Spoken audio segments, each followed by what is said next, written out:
Welcome to 3 Lanes number 56. Again, I am Denny, and I know I failed. Last week I said I was going to give a new episode with the extra one that I recorded, but I didn't do it. I know I failed.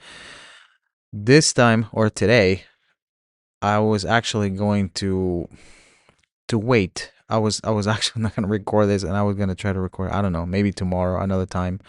I'm still on break for school. I mean, obviously not on break for work, but I still have more time than usual, but yeah, it's interesting having all this time and having time to decompress. So lately, I've been getting, or we got into Stranger Things again with my wife. She was like, it's been a long time since we watched it. You watch it on your own. So I was like, okay. I start watching the first episode.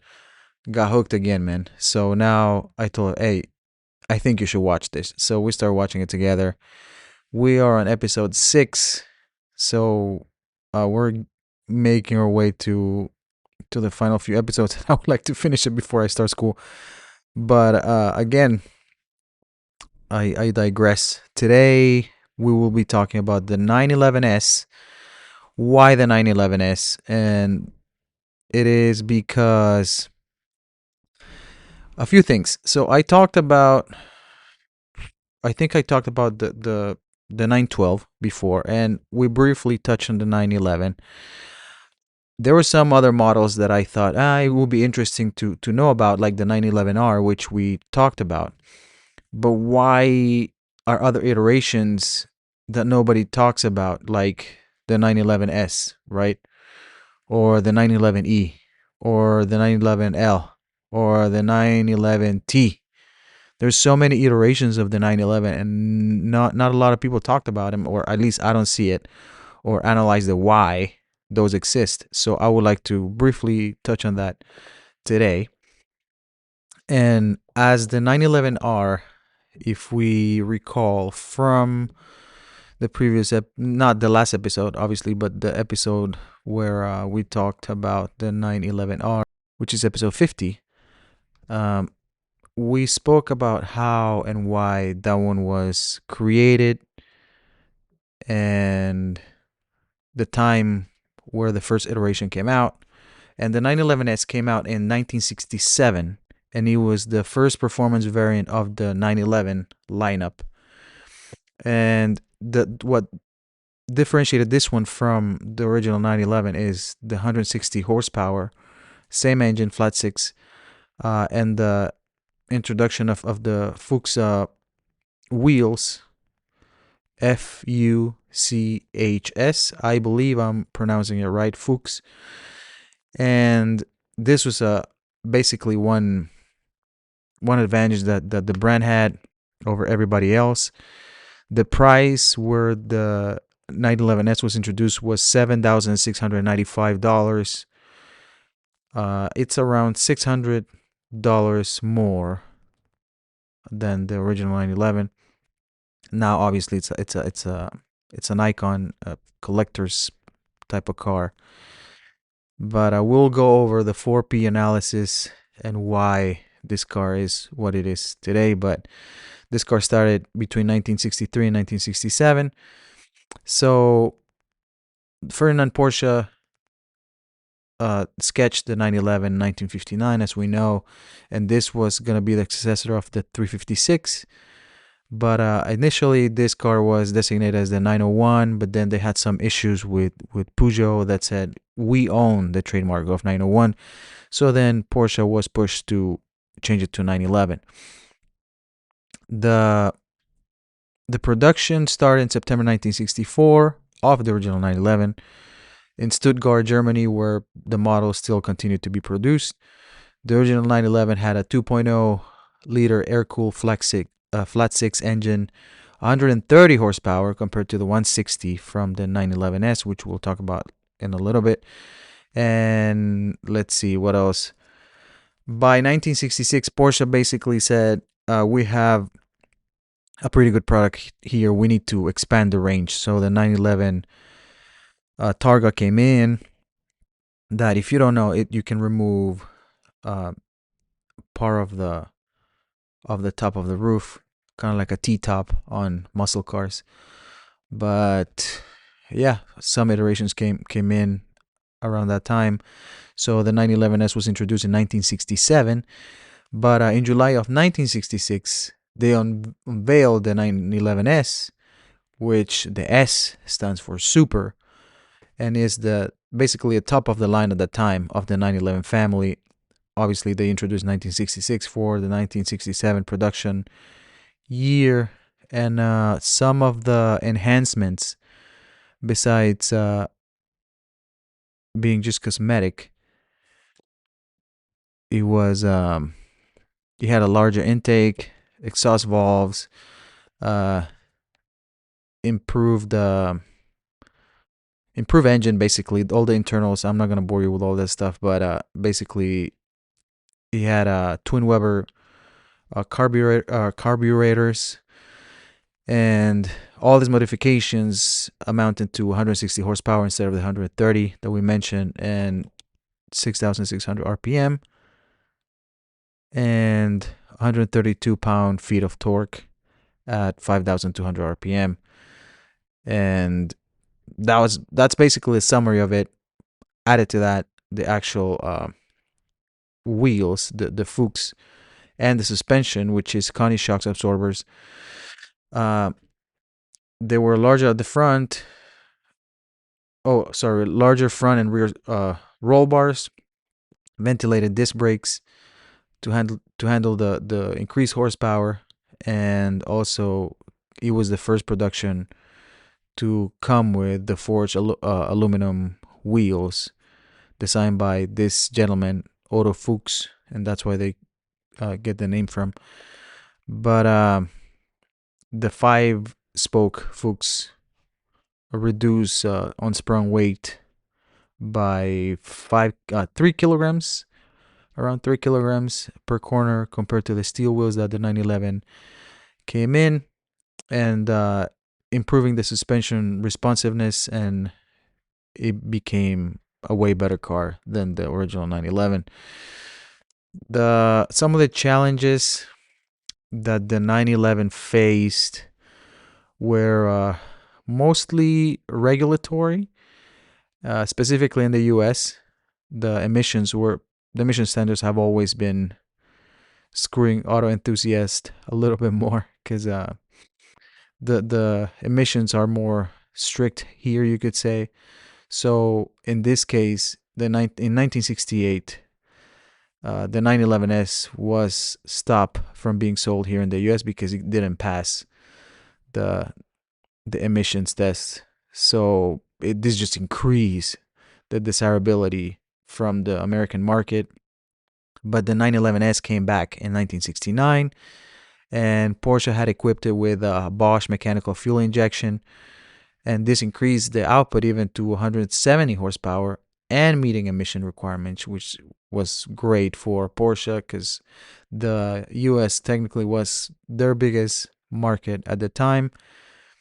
But during the original production from 1967 to 1969, Porsche only made 2,106 examples. This is why this original run is the most desired by collectors.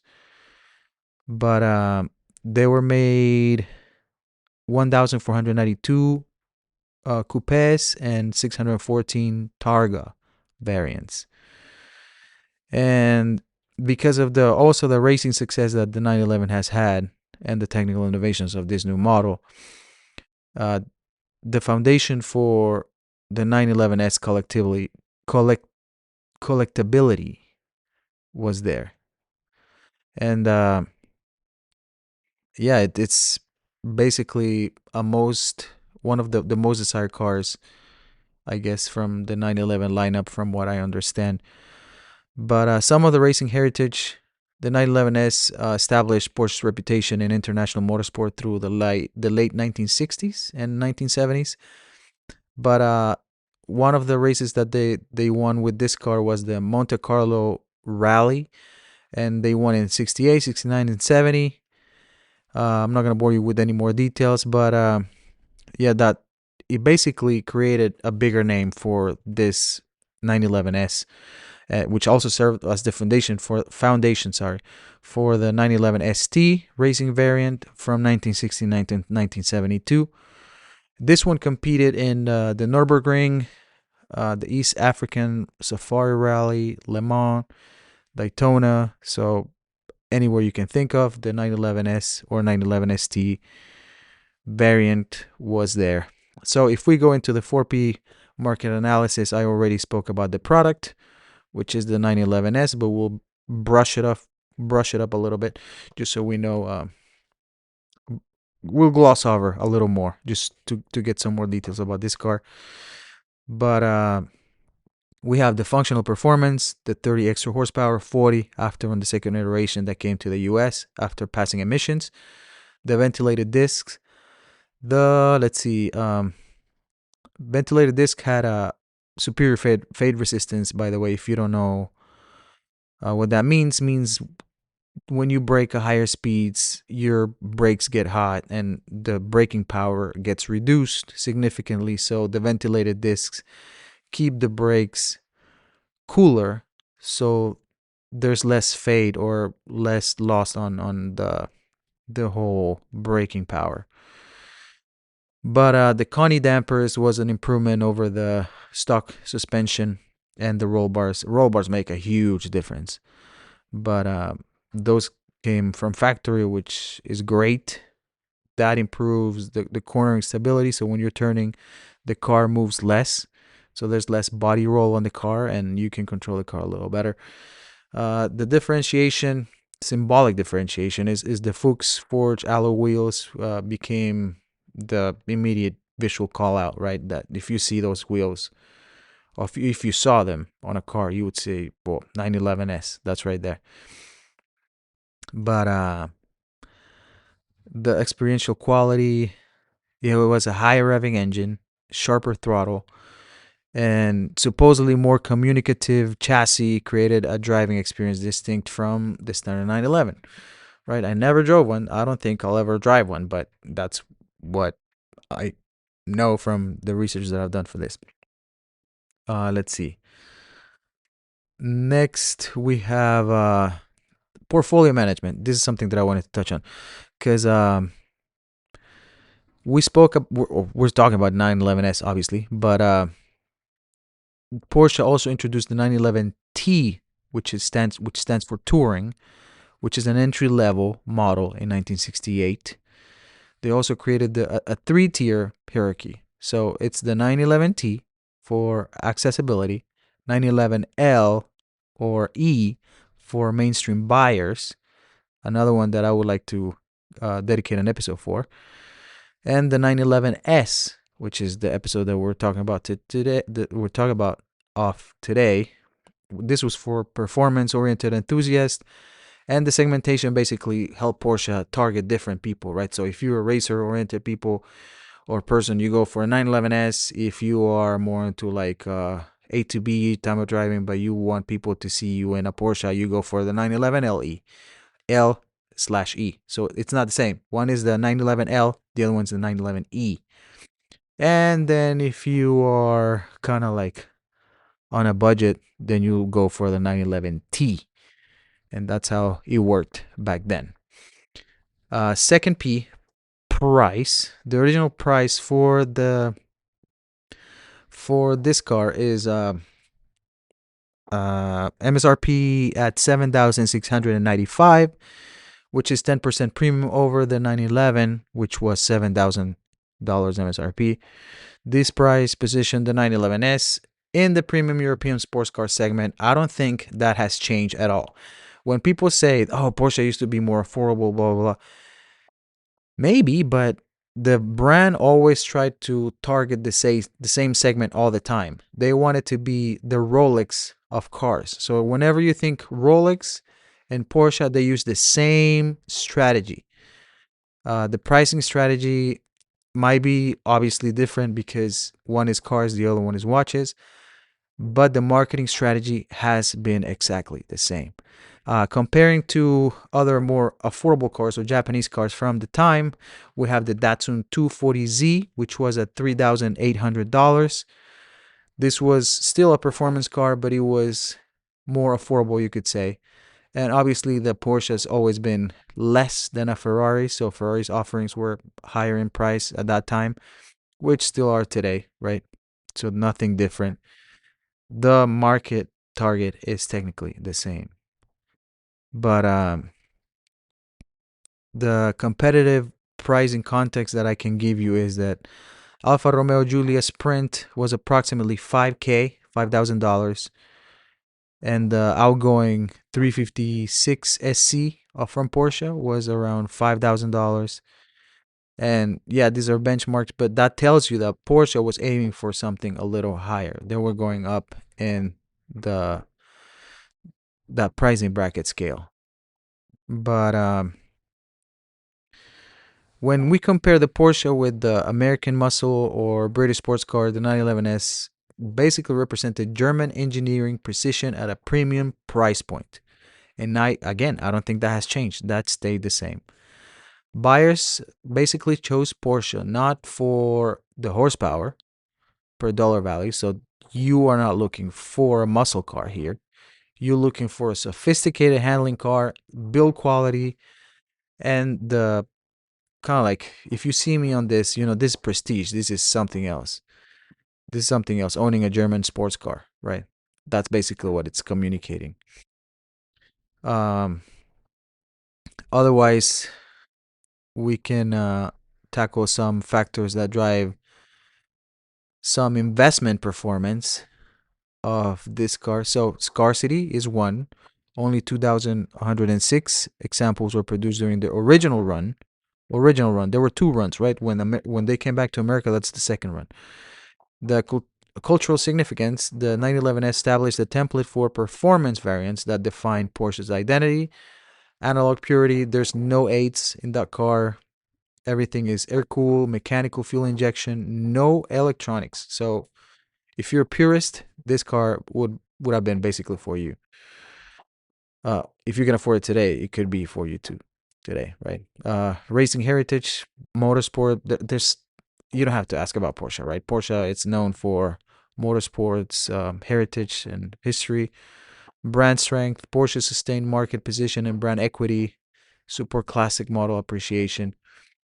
Um, Honestly, Porsche understands the premium pricing that they use, right? So they signal quality and exclusivity when you pay for more, and if you discount this, then you hurt the brand. That's why you have comparing it to Rolex, right? That's why Rolex is trying to control the secondary market just so they can control the pricing. Um, I'm gonna try to say completely because there's no way to control it completely, but they control the narrative for the most part. So Porsche's trying to do the same, right, with the pricing. Uh, I need to get rid of this every time I talk, huh? I think I've said it way too many times this time. But the research on the brand indicates that they receive high ratings all the time, right? So pricing acceptance is 9.3 out of 10, reliability 9.6 out of 10, reputation 9.7 out of 10. So Porsche is always getting high praise on brand reputation. Next be place. So the distribution network that they have, by 1955, Porsche had established the Porsche of America Corporation, and it was an independent distribution network that later was transitioned through the Porsche Audi division of Volkswagen of America before forming Porsche Cars North America, PCNA, in 1984. So the early dealership pioneers played crucial roles in establishing the brand. So this man, Max Hoffman, which I think he deserves an episode of his own, but he had the operations of introducing Porsche into America in 1950. So this man was pivotal for the brand and bringing Porsche to the US. But the dealers didn't just sell cars. They created communities of enthusiasts and racing participants who then evangelize the brand. What's a better way to promote a brand than creating evangelizers? So just to give you a little context. So for example, I bought a watch recently, and the brand has been absolutely, or actually the people within the brand have been absolutely great with me. So I take photos of watches for Instagram, and every time I take a picture of this watch, it's a delight, and I feel the support from the brand all the time, which is great. Um, what a better way to become an evangelizer than take care of your customers? I feel like they've taken care of me for the most part. They acknowledge the stuff that I've done, even just little messages, or even gifts or acknowledgments after making the purchase. Sometimes they can create a better experience for your customer. And this is what Porsche does. This is what Rolex does when you go to a boutique. Yes, they make you wait, but at the same time, it's a full experience. Let's see. Geographic market strategy. The US emerged as Porsche's largest market by the late 1960s, what I was telling you, making the 1968 emissions related withdrawal of the 911S very, very important and significant for not just the customer, but also the brand. When the model returned in 1969 with fuel injection, the year absent that they had created higher demand and enhanced the mystique of the brand in the US, which only benefited the brand at the end of the day. Luckily, it was only 1 year, right? Otherwise, it might have been the reputation of the brand might have been damaged. I don't know, but the allocation system, it's great. Again, I've talked about this for Rolex and now for Porsche, but the demand management, they control the supply. Porsche maintained waiting lists that reinforced exclusivity and prevented inventory buildup at their dealerships. Dealer discipline, the allocation system incentivized dealers to provide an excellent customer experience and protect future allocations. Number three, pricing integrity. So they had limited supply, reduced dealer discounting, and preserved premium positioning. And number four, the market speculation. They controlled availability and stimulated secondary market activity and maintained resale values. So with these four items, they basically control the narrative. They control how much they produce or send to each dealership. Then the dealership has a better way to to treat the customers, make it more of an experience. Number three, price integrity. The limited supply, it reduces the chance of a dealer to discount cars, kind of like what happened to Volkswagen and the ID Buzz. They created false scarcity, and it like they shot themselves in the foot. Then we have the market speculation. By controlling the availability, they the price in the secondary market stay high, right? That's what it is. Um, the I'm not gonna talk about what the experience is now, but this is what was back then, right? That was the experience back then. Finally, the last P, promotion, building the performance of a legend. Uh, the advertising strategy for this car was emphasizing minimal sophistication over more features on this type of car. So during the 60s, there were a lot of pop art graphics and avant-garde designs, and it was an era that consisted of aesthetic sensitivities, or being more sensible aesthetically. The campaigns were usually feature as a half-page image of the vehicle, anyone with a memorable tagline. I think some of the best advertisements are from then. 80s also. All the print media is so cool. But there were different faces on this advertisement for this car from 1964 to 1969. There was a bold visual identity establishing the 911's modern character with clean, confident graphics. From 1970 to 79, the story changed a little bit, right? So the ads were more descriptive. Sorry, there was a more explanatory approach. They addressed the oil crisis, so they emphasized comfort, reliability, and fuel efficiency, right? So it was more like you're gonna be comfortable in this car. This car is reliable, and it's also fuel efficient. So it's not so much of the just performance and more like just a tagline about what's good about this car. No, it's all the other good things, and it's also fuel efficient, by the way, and you have performance. So they had to adapt the marketing in this situation. But I think we will leave it here with the 4P analysis.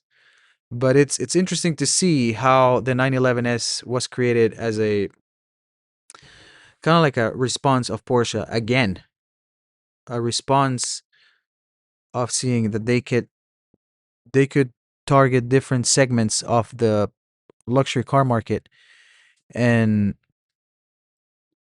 and kind of like what's the word that I'm looking for? Why am I always losing words when I'm trying to say something? Kind of like fan out, right? The reach. And with the 911S, kind of like they were at the top. T, bottom. L or E, the middle. And then the S was at the top. But yeah, I think most of the relevant information is here. If you think there was a mistake or if there's a clarification that I need to make, please let me know. I appreciate your time.